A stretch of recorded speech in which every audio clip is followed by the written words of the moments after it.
LCO number 8494, House B, offered by Representative Bartlett et al. Representative seeks leave of the chamber to summarize the amendment. Is there any objection to summarization? Hearing none, Representative Bartlett, you may proceed with summarization. Thank you, Mr. Speaker. Mr. Speaker, this is a similar amendment that I brought out earlier. It indeed raises the age to 17 to withdraw from high school, creates a new strategic profile factor in our school's profile, and allows 10 calendar days for students to be readmitted after they withdraw from school. Mr. Speaker, previously I made an argument of the cost-benefit. If you could... I move adoption, Mr. Speaker. Thank you, Representative. Questions on adoption. Will you remark, sir? Thank you, Mr. Speaker. Previously, I put forward an argument that there was a cost-benefit to raising the age to 17, and we talked about the high rates of incarceration and the high rates of welfare for folks that do not have a high school diploma. We also talked about needing to begin to track students that move into adult education, because at this time, students that withdraw from school and go into adult education are not calculated into either the graduation rate or the dropout rate. And we also talked about being allowed to be readmitted into a school. Right now, if you withdraw from school, you cannot return for 90 days. So the proposition here is that perhaps you speak to another family member or your employer or your pastor and reconsider. I think there should be a time period where you can return to school, and that would be 10 days. Mr. Speaker, in terms of just adding to that, I would just like to say that, you know, the state constitution actually talks about education. In Section 1, it says, "There shall always be free public, elementary, and secondary schools in the state. The General Assembly shall implement this principle by appropriate legislation." And I believe, Mr. Speaker, that's what we're doing today. In prior fiscal notes that I have seen regarding this issue, and in the fiscal note we have before us, it actually says that some school districts in the state of Connecticut count on children dropping out of school. And I just don't think that that should be the status quo going forward. The status quo going forward should be that the General Assembly creates laws to ensure every child's education. And I think that we make a big mistake by stereotyping a 16-year-old or a 17-year-old and giving up on that child, and not doing everything within our power to give kids a second chance, not doing everything in our power to come up with alternative education and other ways to teach a child, because not every child can be in a traditional high school and make it through. Some of them need extra supports. Some of them need alternative education. So, Mr. Speaker, I hope that my colleagues will join me and support the bill. Speaker, I rise in support of this bill and tell you that this is good public policy. I've heard the debate tonight, and while I don't think this is a cure-all, I think it's an excellent idea and commend the Representative Bartlett for doing this. This isn't a cure-all. This is preventing what our ancestors said when they saw all these wild children around, and they said, how are we going to get these children to be civilized? It's education. We're going to demand and we're going to require education. And by doing that, we're saying we find value and we'll have less problems in society. And this is a goal of this bill. And I, again, commend the representative because he got me really thinking about this. Thank you. Mr. Speaker, I stand in strong support of this bill as amended. Mr. Speaker, I think quite a few of us in this room here, quite a few of my colleagues know a lot about this issue that we're talking about. Mr. Speaker, I feel that I'm more than qualified to speak on this issue. I was a truant officer for over 17 years for the city of Bristol, and I dealt with children of all ages. It didn't matter where they lived, where they came from. I saw children of all ages who needed help desperately. And you never give up on a child. I heard someone say tonight that, by the time a child's age 10, they've got their mind made up. Mr. Speaker, that's not true. I've dealt with children that were 15 and 16 years old, that we were able to turn around, get them back into high school, stay into high school, get their high school diploma, move on to college, and graduate from college. We have an obligation for these children. They're our future. They are the future of this great state. And by working with them, as this bill says, keeping them in school, we go a long way. I applaud my colleagues for wanting to do something like this. I saw too many children drop out of school, and once they dropped out of school, they wanted to get back in. And they were embarrassed to go back in. And they needed help to get back in. Somebody's got to be an advocate for them. Somebody's got to talk for them. We care about kids. This bill goes a long way in showing that we want you to stay in school. Yes, we're making it. You got to be an extra year. But you know what? Sometimes, Mr. Speaker, it only takes a month to turn a child around. Sometimes it only takes a couple of months. We have the opportunity here to move forward as this bill is amended, to get something done and show the children of this state that we care about them. And I would ask my colleagues not even to question this, well, you can question it, but to support this bill. It's a move in the right direction. Quite frankly, it's long overdue. I rise today in support of this bill, and as an educator and administrator of a program that received those students that did not get the help in their younger years in high school, dropped out, and ended up in our school district. And as sympathetic as people may be to certain social issues and why we should do things and it's the right thing to do, one of the things I always look at is the dollar. And people have been talking about the cost of this measure today, the cost of this bill, whether it's cost neutral or not. And bottom line, you have to look at that. And I'd just like to share a couple things and spend a great deal of time over the past 20 years researching this exact topic in terms of the effects of education on recidivism, on getting people back on track with their lives so that they don't cost taxpayers additional dollars year to year.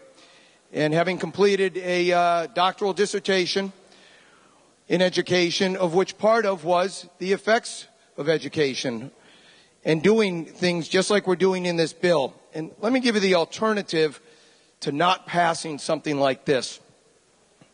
These are people coming into our prisons who have some high school diploma in terms of their recidivism rate of 54%. So those that come into our prisons with just some high school diploma have an average recidivism rate of 54%. Regardless of what they receive while they're incarcerated. Those that enter our prisons with a high school diploma have a recidivism rate of only 37%. Ladies and gentlemen,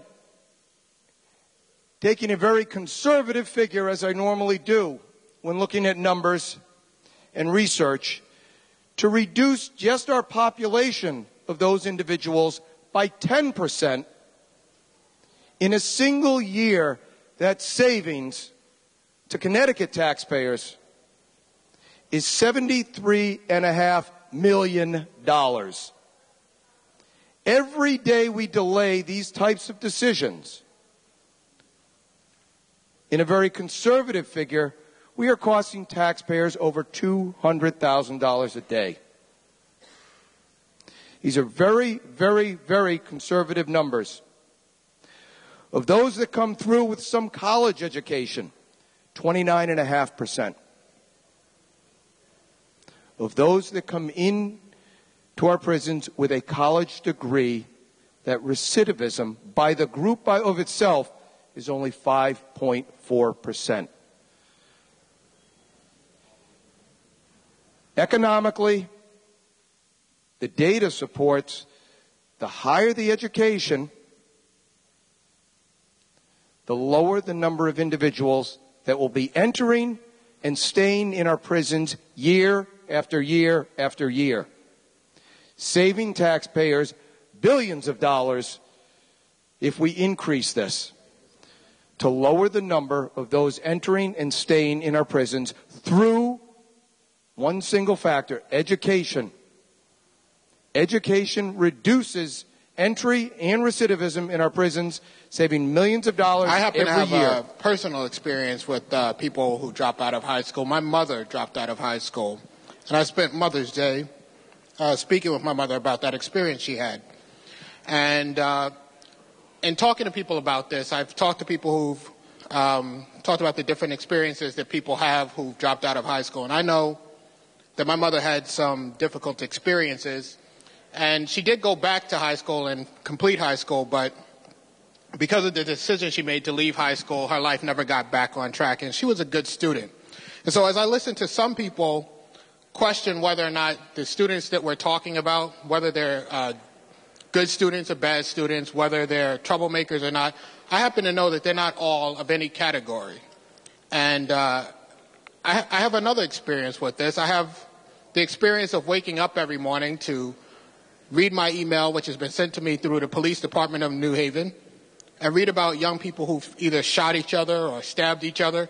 And invariably, those people are young people who are 16 or 17-year-olds who've dropped out of high school and who may have stayed in high school if we had required them to do so.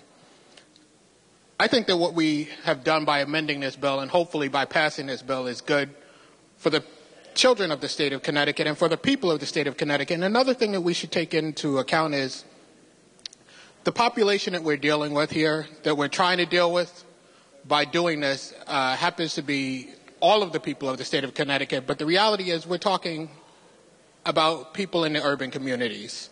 And we're looking at the state changing. And so perhaps we should be looking at changing our approach to education in this state.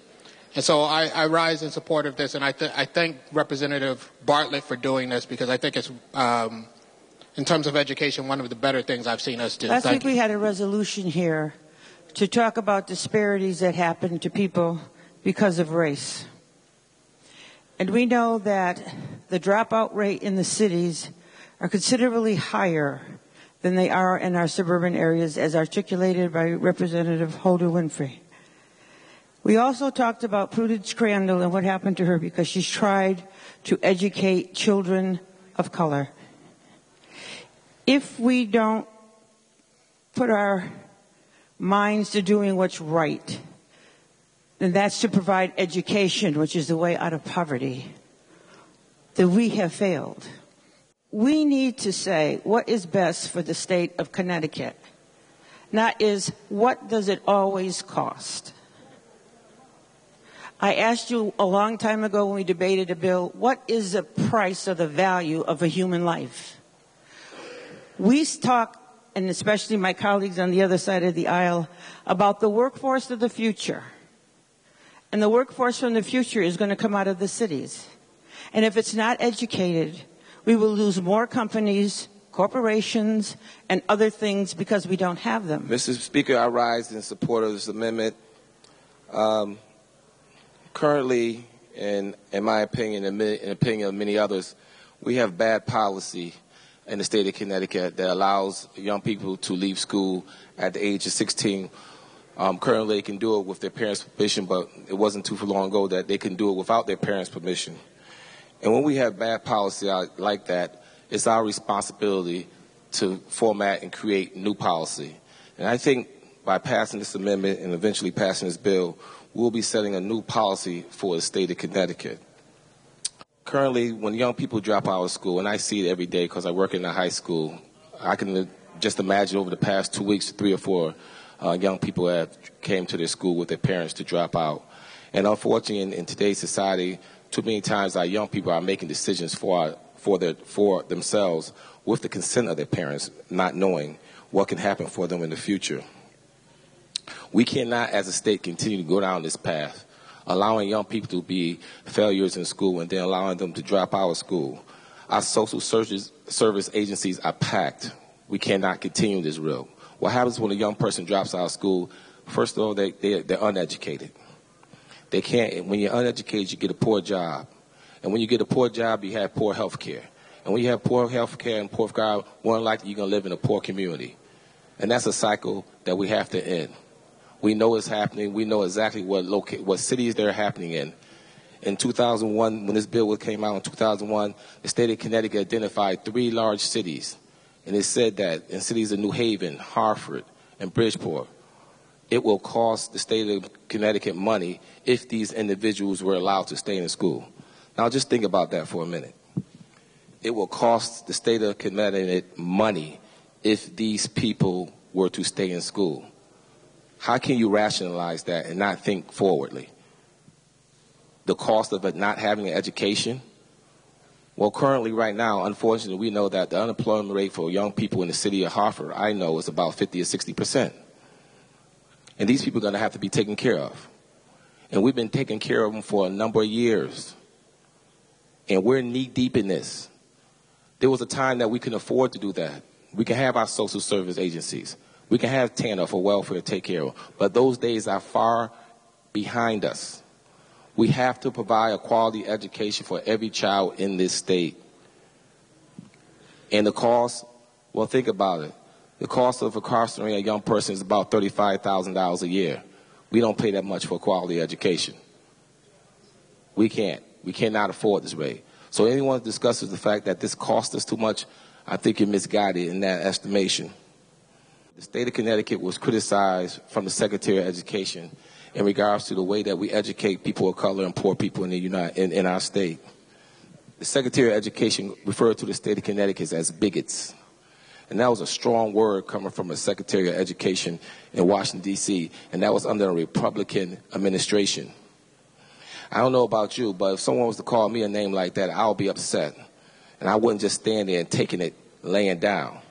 What I would do is probably look at my policies and see why someone would say something like that and try to change some of my policies so we can move forward. Passing this legislation gives us an opportunity to do that. I rise in support of the amendment before us. I'd like to start by offering my thanks and appreciation to Representative Bartlett, who's worked hard on the amendment that we're now considering, to Representatives McCrory and Miller, who also sit on the Education Committee and also were instrumental to early discussions of this amendment, and to all of the co-sponsors who are listed, and all those on both sides of the aisle who voiced their support here today.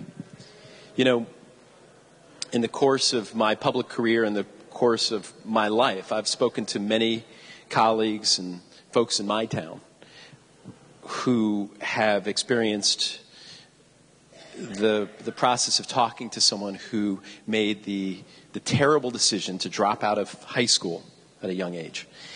And for many years now, that's a decision that has had disastrous implications for the person who made it.